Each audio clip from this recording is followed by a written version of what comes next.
Good evening. In next episode of Oppo Stories from the NBA, my guest is Adrian Griffin. Hello, Adrian. Hello, how are you? Very good. I'm really grateful that you join my podcast, that we could talk about your NBA career and also about the 2020-21 season in Toronto Raptors. But let's start Sure. with period before NBA. I'm really curious, who was your favorite player when you were a kid? Well, I went through two phases. Early in when I first fell in love with the game of basketball was Magic Johnson. I just thought that he was amazing to be 6'9" point guard. That was unheard of at the time. Obviously, his vision, his creativity and his energy, it was contagious. And back then, you were either a Bird fan or a Magic fan, and I just happened to be a Magic fan. So, but then Michael Jordan came on the scene, and so I kind of shifted from being a Laker fan to a Chicago Bulls fan, and like many kids, I had all the Michael Jordan posters up in my bedroom, and I lived, eat, and drank, Michael Jordan and Chicago Bulls. But actually, you know, Scottie Pippen was my favorite player because I couldn't, everyone said be like Mike, but I couldn't be like Mike. He was in a separate category of his own. But I loved how Scottie Pippen defended, thought he was a team player, always team first. And that's how I tried to model my game. Did you also look at the games and try to do the same moves as Scottie Pippen? Well, defensively, I thought that, you know, to impact the game, sometimes it doesn't show up on the scorecard. And, Michael Jordan got a lot of the attention, but, you know, true basketball fans really appreciate what Scottie Pippen brought to the game and brought to his team. And I always felt like maybe I can't sky through the air like MJ, but man, I can give maximum effort and I can do the best I could to be the best teammate and help my team win, like Scottie Pippen. And in 1996 NBA draft, nobody select you, and it was Right. hard road to the NBA because you spent 3 years in the Italy and CBA before your debut in NBA. What did you learn from this period of your of your basketball career? I learned that if at first you don't succeed, you try and try and try again, and it's all about perseverance and not giving up on your dream. You know, that's kind of counterintuitive to today's generation. You want things quick, fast, in a hurry. But the CBA allowed me to really develop and work on aspects of my game that I needed at that time. And the cool thing about being in the minor leagues, the CBA, I played in USBL and ABL, is in those leagues you get to be the man, you know, and the ball's in your hand. You're just maker. When they need a bucket or the game's on the line, they're calling your number. So you get to grow in ways that you probably wouldn't be able to do so on the NBA level. So it was instrumental for my growth. And, I grew frustrated like a lot of people when you're chasing your dreams and they don't come to fruition as fast as you would like. But it taught me a lot of patience, and it taught me to take the time and really develop and work on my game and become a better basketball player. And it allowed me to not just make the NBA, but to stay in the NBA for 9 years. And what do you remember from time spent in Italy? Because when I asked Michael Cooper, did he still know some Italian words? He told me, "Oh no, I remember only give it the ball in Italian." And how about you? Oh, I think the only thing I remember is pass Paulie Louis Uh-huh. that passed the ball to Uh-huh. him. And I don't know why that resonated. Probably because that was my game. I think I played 9 years in the NBA, and all I did was pass the ball. So that was very fitting that I would remember that phrase. But um, I also remember the food too. That the food was tremendous. I actually, my wife and I went on our honeymoon to Italy. I think it was Verona, Rome, and Florence. Mhm. So, no, actually, I played in Verona. I'm sorry, it was just Florence and Rome, and I can't think of the other. But we had a great time. I really love Italy, and it's like a second home away from home for me. Yeah, I really love Italy. That's why I'm asking you about the best memories and moments from that time. And when the dreams come true and you appear in the NBA, what was the most difficult when you compare the NBA to CBA or different or Italy League? Well, there's always pressure to perform on any level. Um, in college, you're the man, and then when I went to the CBA, I was still the man, and a lot of young players experience this when you go to college or to the pros. Now everyone's good, everyone's great in their own way, and you just have to find ways to remain competitive. You have to outwork them to stay relevant and stay in the league. Fortunate for me, I had a very good work habits and a really good father who taught me, to stay humble but hungry at the same time.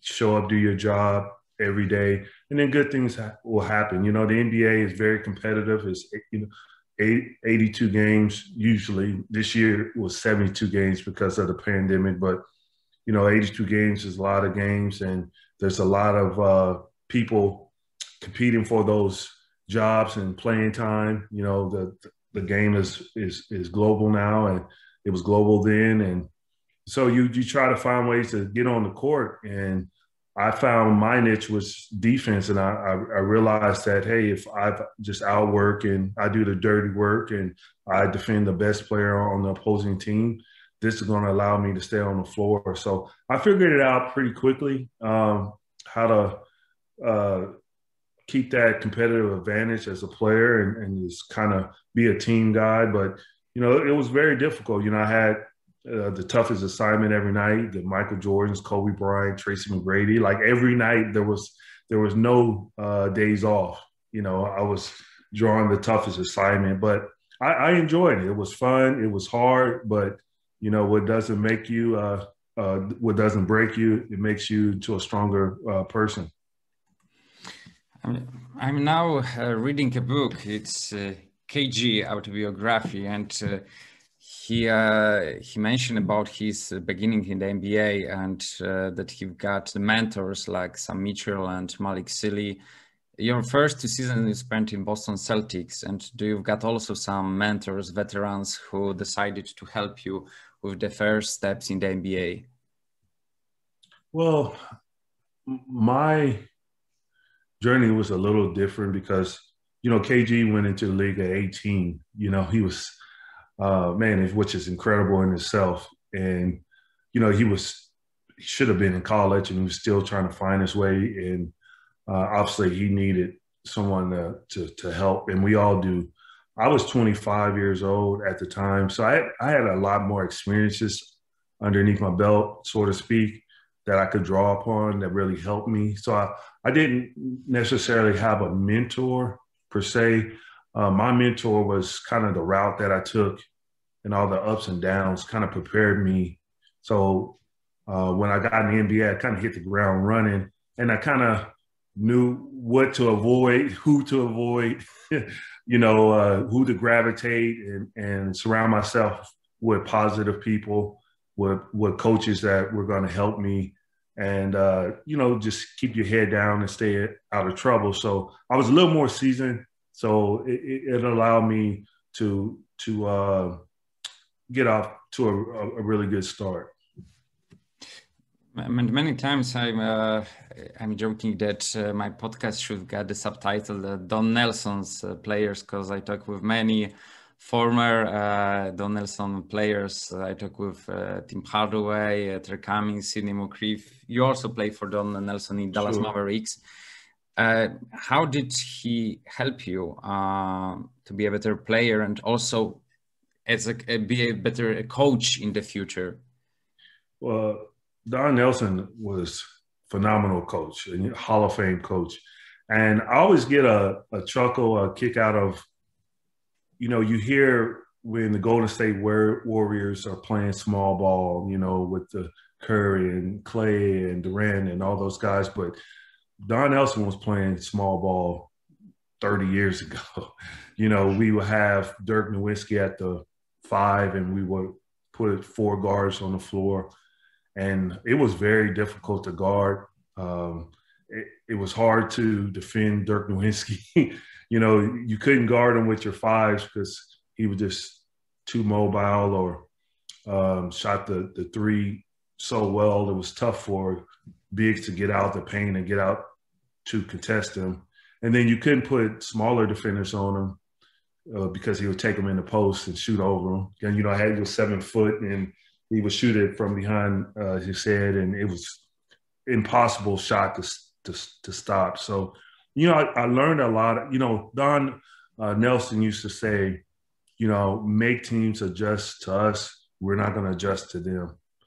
So as a coach, I've always kept that in the back of my mind, you know, when I'm game planning or thinking about how we want to approach a team defensively. And, you know, he taught me a lot, you know, and he was very fair, no nonsense. Either he got the job done. And even though I was a defensive player, he required me to carry my weight on the offensive end. You know, he used to get on me several times to say, hey, you are a NBA player. You know, we throw the ball to you, we expect you to create. And if it's your shot, you need to take it. So he really helped build my confidence that I should be a two-way player, not just on one end, but be strong on both of sides of the ball. And you know, that's the way that the game is gravitating. You know, you're looking for two-way players that can defend their position, but also carry the weight so you're not playing 4-on-5 on the offensive end. So he's one of the best. I love Don Nelson. He's a legend in this game. And also, when you mentioned about this defensive aspect of your game, when I also wrote at the Twitter that we've got interview with you, one of my readers said, "Yeah, I remember him. He was excellent defender." You mentioned that Scottie Pippen was one of those players who you admire to be and somehow try to copy his move and so on.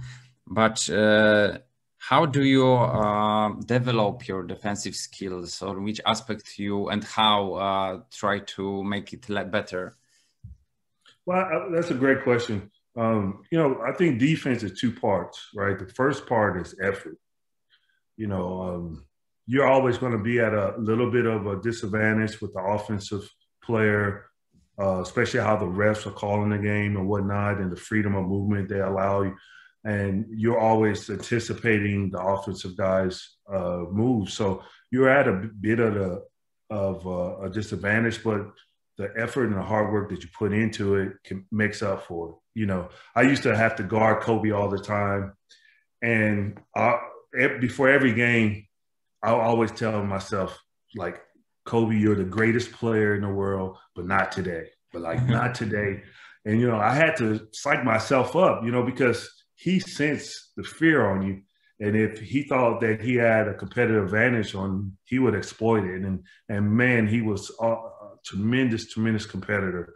And if you didn't show up to play, you know, he's going to give you 60 right off the bat. So I will always try to you know, several things that I would always, you know, mentally, I would try to get myself going. And then physically, I always would tell myself to make him work, you know, instead of let him catch it in his sweet spot, you know, make him extend his catches to the 3-point line. At least if he blew by me, my help would be intact behind me. So, you know, it's approach that you can take on the defensive end. I always think that you know, really good defenders are really good thinkers. You know, you basically just want to take away the comfort and their habits. You know, every player has certain go-to moves. They have certain habits on the offensive end. If you study enough film, you know, it's very evident, you know, if they like to turn around left shoulder or like they like to crossover. So you want to go into the game with at least some concrete background on what their strengths are. And you just try to take those away or try to minimize them. Like when I'm guarding Kobe Bryant, if I held him to 25 points, I did my job. You know, he's going to score and he's going to get to the free throw line 8 or 9 times a game. But instead of him scoring 35, 40 points, you try to keep around 25, 26 points. And you give yourself a chance to compete. And that's all I tried to do, is to work my butt off on the defensive end, give maximum effort. And that's how you get respect in the league. You know, your peers start to appreciate your hard work and the amount of energy you put into each possession. Even your opponents, you know, that when they square up against you, or they know that, okay, I'm gonna have to work tonight because AG is on me and, you know, he's going to make me work. So that's the type of respect you garner being an NBA player. And it's not always about scoring. You know, it's just about doing your job. It's whatever your job and whatever your role is, to embrace it and do the best and be the best role player you can be if you're a role player, which I was most of my career. Mm-hmm. When you end your NBA career and start to be assistant coach, first job was in Milwaukee Bucks. Yes. When you when you were in the coaching team with your former coach from Chicago Bulls, yes. Scott Skiles, yes. Tough player, tough coach, yes. And how different was your relation when you compare relation with him as a player and then relation as assistant coach? Was it in the same vibes, or was it much more different? It was same, and I'll tell you why it was the same, and that's a good thing. As a player, he always respected what I brought to the table. And I remember, you know, my last year or two of playing in the NBA, I was with the Chicago Bulls, and they were playing all the younger guys. And I was still a veteran. I felt I still had a lot in my tank, like most veterans do, right? You still feel like you still got it. And, you know, it was a very difficult transition to go from playing a lot of minutes to not playing, you know, going 4 or 5 games and getting DNPs, you know, and that's did not play, for those who don't know what a DNP is. And so it was difficult, but at the same time, I knew I needed to keep a good attitude and stay professional. And so I started to work with the younger guys, just kind of passing down some of my knowledge that I gained over my, you know, 10, 12 years of playing professional basketball. And Scott Skiles actually, you know, he noticed me embracing the younger guys and helping them along. And after practice one day, he pulled me aside and he said, whenever you finish playing, I got a job for you. And, you know, long story short, I retired the following year, and I was trying out with the Milwaukee Bucks. And I went all the way through training camp, and I got released on the last day, and I didn't make the roster. But he called me in the office and he said, hey, you know, he was down about not keeping me, but he said, how about you think about joining my roster? I mean, my coaching staff. And I said, you know, I took a day or so and thought about it. And I really, you know, at the time I knew I wanted to keep playing, but I knew this was, you know, these jobs don't come along every day. So I called him back and said, hey, coach, I'll be great. You know, really grateful to join your staff. And, you know, he's always showed me a tremendous amount of respect and gave me a lot of responsibility as a first year coach and second year coach. And, you know, then when Tom Thibodeau got the job, Scott Skiles got the job with Chicago. Scott Skiles was instrumental in talking to Tibbs and and getting me an interview with the Bulls. So he's always done right by me. I have just the utmost respect for Scott Skiles. He's one of the best ever. As you mentioned, you start to work. You came back to Chicago Bulls now as assistant coach. Yes. And it was a really good season because it was Derrick Rose MVP. It was Eastern Conference Finals. What are your best moments and memories from that season? Probably sitting on the front row, and I had the best seat in the house to watch Derrick Rose and the Chicago Bulls play. His MVP season was remarkable. It's hard to put into words. Just tremendous talent, tremendous passion for the game. You know, he was playing for the Bulls, but he was also playing for the entire city of Chicago. He was so passionate about his hometown, and they loved him equally or even more. And so as a coach, you know when you're coaching a generational player, and Derrick Rose was definitely a generational player. The things that he can do on the basketball court and how he was able to basically leave everyone in the dust. It was just fun. It was exciting. It was electric. Our games were sold out. Tom Thibodeau, another coach who's extremely knowledgeable, but equally passionate, about the game of basketball. And being under him was like basketball one-on-one. It was like you're going to college, taking classes from a master. So he was very instrumental in my growth as a coach. I spent 5 years with him. He was always extremely prepared for every game. And that's probably the biggest takeaway that, I took from Tom Thibodeau. He always said that, know your opponent better than your opponent knows you. And he modeled the behavior that he wanted to see from the players. A lot of coaches talk hard work. They always talk preparation, sacrifice, but Tom Thibodeau lived those things. You didn't outwork him. He was always prepared. He was always in the gym working, honing his craft, putting the team in the best position to succeed.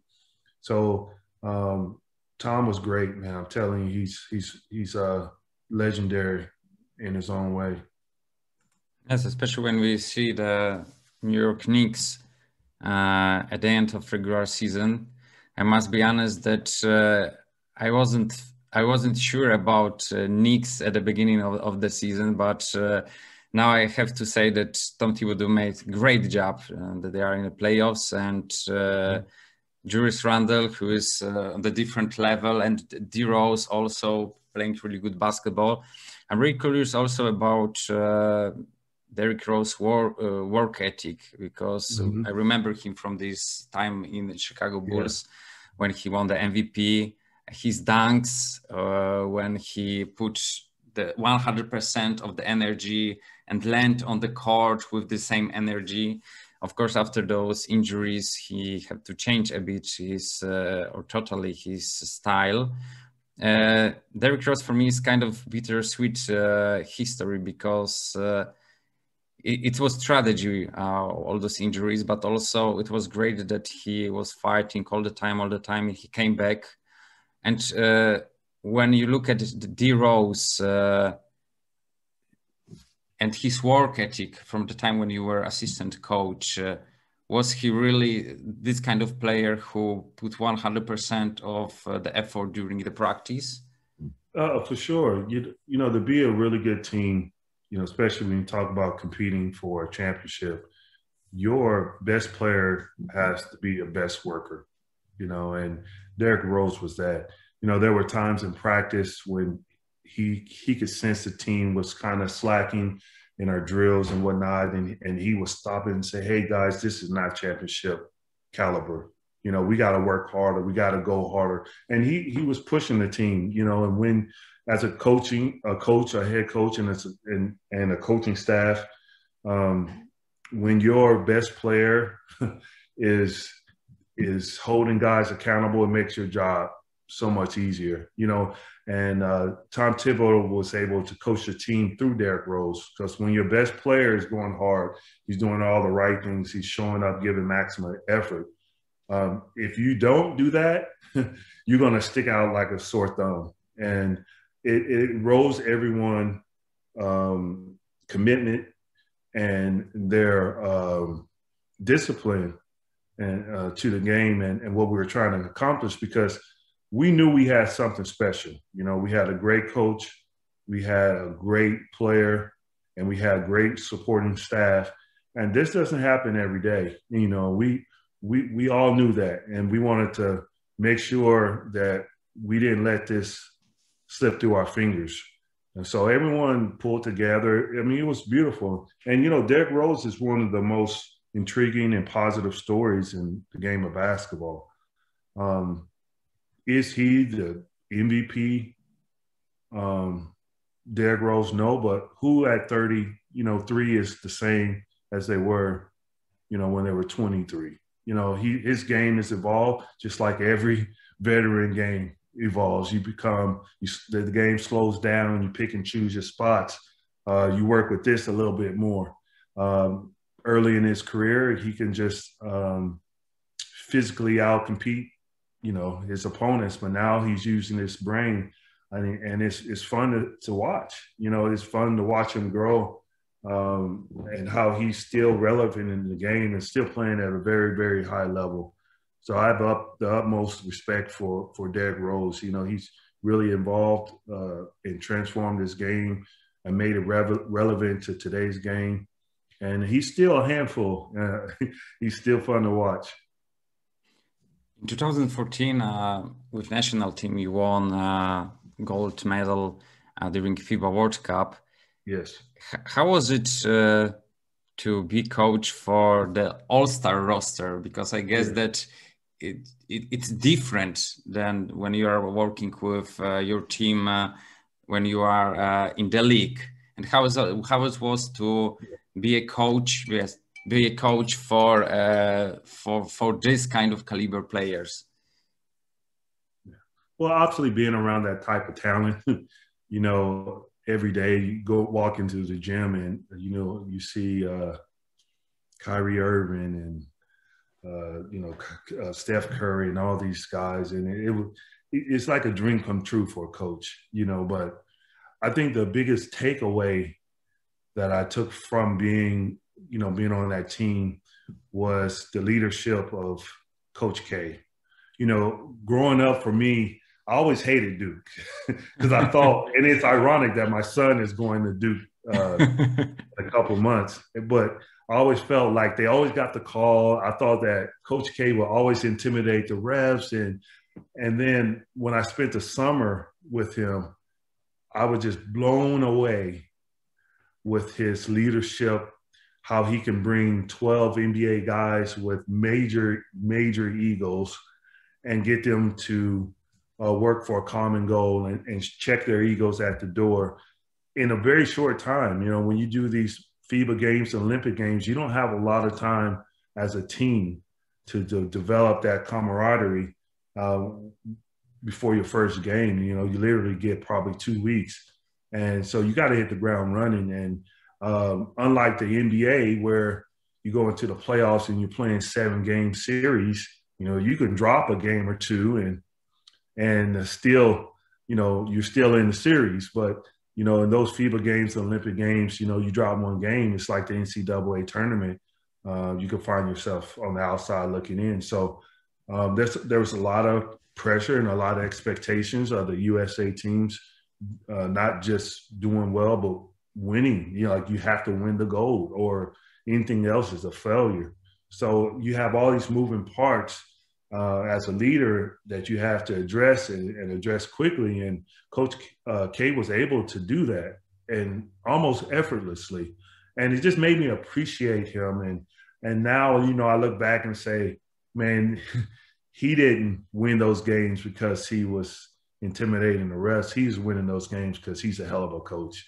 And he's top notch. Obviously, arguably the best college coach or professional coach, a coach period that we've seen in this, the last 30 years. So it was instrumental for my growth to spend the summer with him, how he deals with, the egos, how, I'll tell you a quick story also, the games come really fast. So we're staying up after one game is over, we're staying up till like 4 or 5 in the morning to get ready for the next game because we got a prepper team and whatnot. So Coach K would order, a bunch of slices of pizza, for everybody and drinks. And we would watch film. He's like a machine. I don't know how he does it. He's almost 75. He was probably, 70-ish back then. But, man, this guy had more energy than anybody. But I remember specifically we were watching film, and we got Tom Thibodeau in there, Jim Boeheim, Monty Williams, and then all the Duke assistant coaches are in there. And all of a sudden he stops the film and he says, "Hey, Adrian, what do you think about this?" And I'm like, "Man, you asking me out of all these people in here, you want to know what I thought?" And obviously he knew the answer, but what he was the message that he was trying to convey to me is that, I mattered, that I was valuable, and he made me feel like I belonged. And that was the biggest leadership. I love leadership. I study leadership, and I just got probably the most important leadership lesson from Coach K, that you matter, we're glad you're here, and we're glad you're part of the team. And that just made me feel like I was walking on air, that Coach K, out of all people, would choose me to call upon. And, I take that lesson with me today when I deal with my players. And I always try to create a sense of belonging with my players, make them feel valued, respect them. Because a lot of coaches talk about accountability. That's the first thing they go to. When you talk about a culture, you talk about a team, they talk about accountability. But the first thing should be respect. Because when you respect, especially this generation, when you respect them, you can hold them accountable. But when you try to hold them accountable without the relationship or without the respect being built in, then you're going to be met with resistance, because now they don't know it's coming from a safe place. But when you show them respect early, and that I value you, I respect what you're going through, and I respect what you bring to the table, but this is what I see, and you're able to tell them the truth as you see it. And I learned that from Coach K. You mentioned about the leadership and also how to gain respect in the players. As Orlando Magic fan, of course, I have to ask you about the 2015-16 season, especially that it was really young roster. And how do you remember working with them and learning them how to be in the league and also how to develop their skills? For sure. Great question. Well, ideally for any first-time head coach, and obviously there's outliers, but normally how it goes is you're going to take over a young team, maybe a rebuilding program, and you're going to have to learn or have the knowledge of how to deal with younger players who have high expectations for themselves. And you're going to have to balance that. It's always those two components of the individual achievement and then the achievement of the team. And, one of the biggest challenges for coaches when you're working with young players is how do you get them to buy into the team when the league says and society says you get rewarded on your individual play. And that's very tough at times. And so, having all those young guys was great experience to work with them. And I was reunited with Scott Skiles, and I learned so much under him and how his approach to getting those guys where they needed to be. And this is the irony about it. And this is very similar to when kids, you have your parents hold you accountable and you don't appreciate it at the time until you get older and you have a family of your own, or you're out of the house and you got to pay your own bills and you just can't open the refrigerator without buying groceries, and you start to appreciate all the hard work and all the lessons that your family taught you. And, this is for Scouts, and I've heard this about Tom Thibodeau, a lot of former players who at the time really didn't embrace the tough love, so to speak. But as they got older, man, they crave it or they missed it or they miss it, because there's just a certain discipline and a hard work and accountability that you got to have to be successful in this league because it's so competitive. And, I was fortunate to be under a lot of different coaches to learn different leadership styles. And I think, sometimes I get asked and people want to know, what kind of coach should you be, a coach, a player's coach, or should you be a coach that is about, discipline and hard work and, the command and control. And I think, though, just from my experience with being under Billy Donovan, Nick Nurse, Tom Thibodeau, Scott Skiles, and then all the coaches that I played under, like Jeff Van Gundy, Avery Johnson, Rick Pitino, Don Nelson, so PJ Carlesimo. I mean, a list goes on, but you have to wear different hats. There's not every player is different, every team is different, every situation is different. So that experience, that's why I always tell young coaches not to skip the steps, because the step that you want to skip is gonna be a lot of times exactly what you need to be a competent coach in the future. So I've been, my desire and goal is to be a head coach, and it's been longer than what I would want. Like everybody else, you want it right away. But, I've learned to appreciate the journey, because it's through the journey that makes you, it's to fall in love with the process and to develop as a coach. So when I get my opportunity, I don't just get the job, but I can keep it. I can thrive in it. I can grow and continue to grow and develop. So I'm really appreciative of the journey that I've taken so far, and having all these great coaches, and you get to learn a lot, as an assistant coach. I always say it's there's a ton of ways to be a head coach. You can go in the G League or coach overseas or coach high school, college, work your way up as a head coach. Or, I've taken the apprenticeship type of approach, where I've been understudy of some really phenomenal coaches. And then lastly, I'm mindful while I'm there. I talk to coaches all the time who can go through a whole season and learn nothing. At least bare minimum, you should know that head coach's philosophy like the back of your hand. You should know his offensive philosophy and defensive schemes. You should master it. And that's one thing that I've tried to do with all the coaches that I've been under, try to master their system, so that one day that when I'm a head coach, I could just reach in my toolbox and, pull out the right tool. And that's all leadership is about: having the right tools and then knowing when to use it.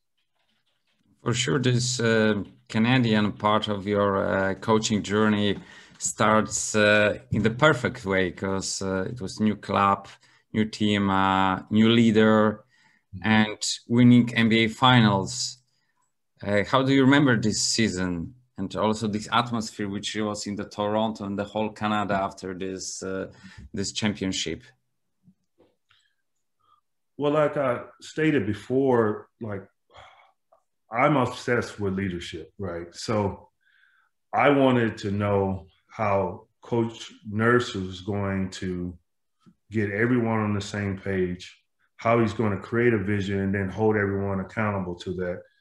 And he was able to achieve that flawlessly. He is like a coach's coach, like the best in the business. I've heard people say that he's the NBA's Belichick, and I couldn't argue with that. I think he is a phenomenal coach. When we started the season, I remember walking into his office. And first things out of his mouth was, April, May, and June. We got to make sure that I'm like, April, May, and June, like, it's September. We got to get ready for training camp. He was like, no, we need to be ready for April, May, and June because it's going to be a long season. He's just talking. He's like, man, the finals or goes deep into June, and I'm like, okay, and being around him, it just he's always talking about the mindset of expect to win, and it starts with a mindset first, and just being around him, like he's won everywhere he's gone. And it's contagious, and you can't help but start thinking like a winner. And he got these bracelets made up of April, May, and June, with T-shirts, and everything was focused on, like there was no doubt in his mind that we were going to be playing for a championship. And when your leader has that type of commitment and belief, the followers start to believe. And that's what happened. We got Kawhi obviously in the trade, and we got lucky there. And then halfway through the season, we got Marc Gasol and some really good other pieces. And again, we struck it gold again, and then it just comes to putting all that together. And it was a magical run, and obviously it was full of adversity. If you're going to compete and try to win an NBA championship, you're going to have to go through adversity. You're not going to be able to go around them or tippy toe. You got to take it head on. And we had some really good series to get us ready. The Orlando was well coached, and they won the first game in that series. Then we had to bounce back and kind of say, okay, we better wake up here. And then obviously, playing Philadelphia in round 2, that was one of the biggest tests, that we faced. And that was a tremendously talented team with Joel Embiid, Jimmy Butler, JJ Redick, Tobias Harris. I mean, they were a phenomenal team, and they, went to Game 7 and Kawhi hit that magical shot, and so you start to believe like, hey, are we the team of destiny? You like start to believe it, and then being down to Milwaukee 2-0, and then coming back and sweeping them as going forward four games in a row, you really start to believe like, hey, like this must be fate, that and those guys were tremendous, like Nurse never let us get down. He always knew what to do, when we got down 2-0, he took control and said, okay, what do we need to do to win this game, X, Y, Z? And then the players were phenomenal in themselves where they were able to go out and do it. It was just special, it was very special. And then, if you're going to play in the finals, you might as well play against the best. And, the Golden State Warriors, obviously their history and speaks for themselves. And it was just a tremendous honor to be on the same court, competing for the ultimate prize, the NBA championship, with just legendary players and Steph Curry and Clay, and obviously Durant made a quick cameo. But, one thing we always focus on, and we had some legendary players ourselves, and that, Kawhi and Kyle Lowry and Fred VanVleet and Pascal and Serge and Marc Gasol, man, we just had a special bunch of group of guys that really banded together, and we never lost sight, and we never got intimidated. Right? We never got intimidated. As good as Golden State was at the time, and we all know how great they are, we always had the belief that this was our time, this was our destiny, and we played it like that. To go out in the Golden State and win 2 games on the road, you got to be doing something well, and it was just, what can I say? It's hard to put it in words. That when it was my 20th year in the NBA, and that 20th year was the year that I held that trophy. So it was sentimental for me as well on a very, very high level. Usually, when we look at the journey, there are peaks and play moments when you are down. And I guess the 2020-21 season was really tough for Toronto Raptors as an organization, and also for the coaching staff. Of course, it was different conditions because you were playing not in Canada. There were a lot of injuries, and Tampa was your temporary home. How it was playing outside Canada, because even if you are playing at home, still Tampa with the T at the beginning, but it's not the same as Toronto.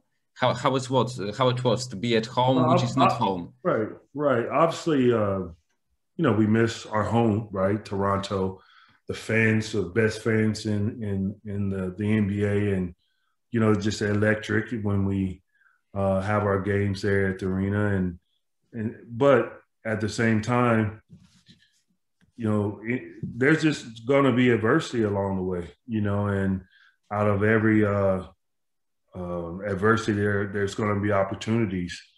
And it was tough. It was tough for the players, but the players were great. They never complained. It is what it is. You still got to show up and play the game. Your opponent across from you doesn't care that you're in Tampa. They don't care if you don't, you have to relocate. And, we had so many challenges of COVID and injuries and trades. And it was fun for me as a coach. And I'll tell you why, is that we really got the opportunity to coach, right? There were times where our veteran guys were injured and we had to play a lot of our younger guys. So that gave us the opportunity to really spend more time teaching, the nuances and the intricate parts of the game, and slow practice down sometime and really get to teach. So it was fun for my development. I did, obviously the results were not fun at times, but seeing our players get better, especially our younger core, get better, that was fun. And like I said, when there's opposition, there's always opportunity. And so we looked at it as an opportunity for us to keep honing our skills as coaches, put them in the best position to succeed, have more fun in practice, and really teach. So, it was great. There's always a lesson you can learn through anything that you go through. For sure, injuries makes that you need to be more flexible. Yeah. And how it was for you? For sure, it was good experience. But how difficult it was to prepare a team to a game when there were a lot of injuries, especially from the key players. Well, one, you showed that your belief in the players, like the guys that I would talk to, like, you're an NBA player, there's going to be injuries, there's going to be opportunity for step in there, and then you have to perform. And that's why you train when no one's watching. So then when you get your opportunity, you're able to make the best of it. And hopefully that leads to more playing time, or it could be, it lead to extension, or, I always tell the players there's 29 other teams and you're always on showcase. So you let them know that you have belief in them, that, hey, you're here for a reason. There's not a lot of NBA players, and in the world, and you're one of them. So you're doing something right. And so you go out there and you perform at a high level and the best that you can. And as a coaches, our job is to help put you in a position to succeed. And hopefully, we've made them better players through our coaching and teaching, and, teaching the fundamentals of the game and getting them prepared on both sides of the ball. But it's all about competing. It's all about putting a game plan together. And then the players, that's our responsibility as a coach. And then the players go out there and they try to execute it at their best ability and put maximum effort there. And, you win games in this league a lot of times on effort and grit alone. uh, even when you don't have as much talent as the team you're lined up against. But it's tough. When you get in the playoffs, you do need the talent and you need a lot of stuff in your favor. But I thought we built the right habits. I thought that guys were getting better.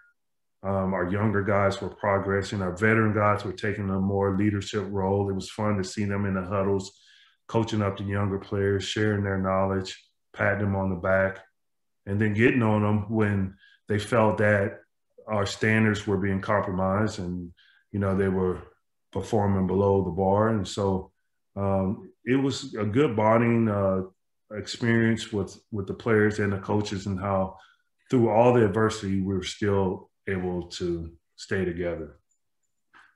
When we are talking about development, which players from Raptors roster surprised you the most when you look at the level it was at the beginning of the season and it was at the end?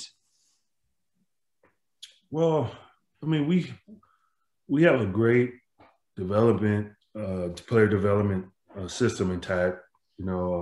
Coach Nurse obviously spearheads that, but Jim Sand and all the guys under him work extremely hard to develop our guys and get them in a position where they can have a career in this league, not just make a team and a roster. But it was all our younger guys. I thought Chris Boucher took a big step this year and kind of cemented himself into a starter or a permanent piece in our rotation.